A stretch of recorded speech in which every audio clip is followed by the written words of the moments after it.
किसान भाइयों नमस्कार। मैं डॉक्टर मुकुल कुमार, कृषि विज्ञान केंद्र रायसेन से।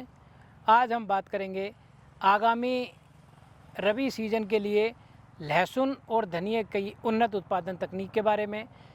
हमारे किसान भाई काफ़ी परेशान रहते हैं कि हमें लहसुन की कौन सी प्रजाति लगानी है, कब लगानी है, किस समय लगानी है। तो यहाँ मैं बताना चाहूँगा कि किसान भाइयों को सबसे पहले प्रमुख रूप से उसकी प्रजातियों के बारे में पता होना चाहिए कि उन्नत प्रजाति कौन सी है, जिसमें कि G282, G383 और भीमा ओमकार, ये मुख्य रूप से कुछ वैरायटियां हैं लहसुन की, जिनका उत्पादन लेके किसान भाई अच्छी इनकम ले सकते हैं।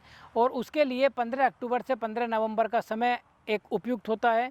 उसके लिए तो किसान भाइयों को जहाँ से भी लहसुन की अच्छी प्रजाति का बीज मिलता है, कुछ सरकारी संस्थाओं से या कुछ विश्वसनीय जगह से अगर लहसुन का बीज मिलता है और ये हमने वैरायटी बताई, उन वैरायटियों को लेकर उनकी कलियों को कार्बेंडाजिम मैनकोजेब जो 2 से 3 ग्राम प्रति लीटर पानी में घोल बनाते हैं, एक ड्रम में 100 लीटर पानी लेके, और उसमें लगभग 200 ग्राम कार्बेंडाजिम मैनकोजेब का घोल बना दें और उसमें जो लहसुन की कलियां हैं उन कलियों को उसमें डुबो दें और डुबोने के 1 से 1.5 घंटे तक डूबा रहने दें और उसके बाद उसे निकाल के किसी छायादार स्थान पर उसे सुखा दें।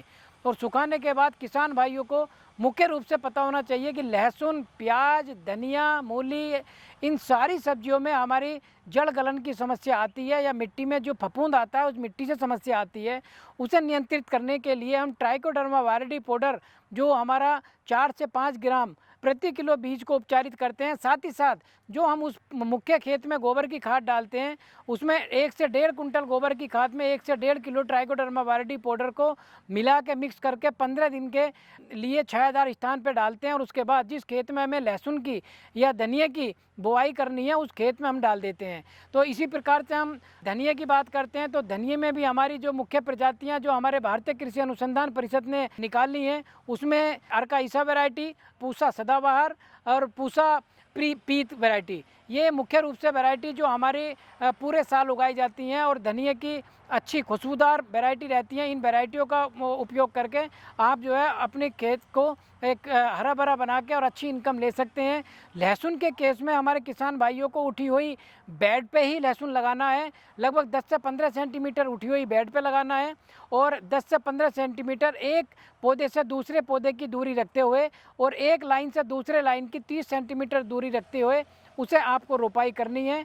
और रोपाई करते वक्त ये ध्यान देना है कि उसकी जो कली है वो मिट्टी में पूरी तरह से दब जाए और उठी हुई बेड पे पानी देने के लिए आप स्प्रिंकलर से, चिड़िया से पानी दे सकते हैं या उसके बीच में जो नाली होती है उससे पानी दे सकते हैं या उस ड्रिप इरिगेशन के माध्यम से पानी दे सकते हैं।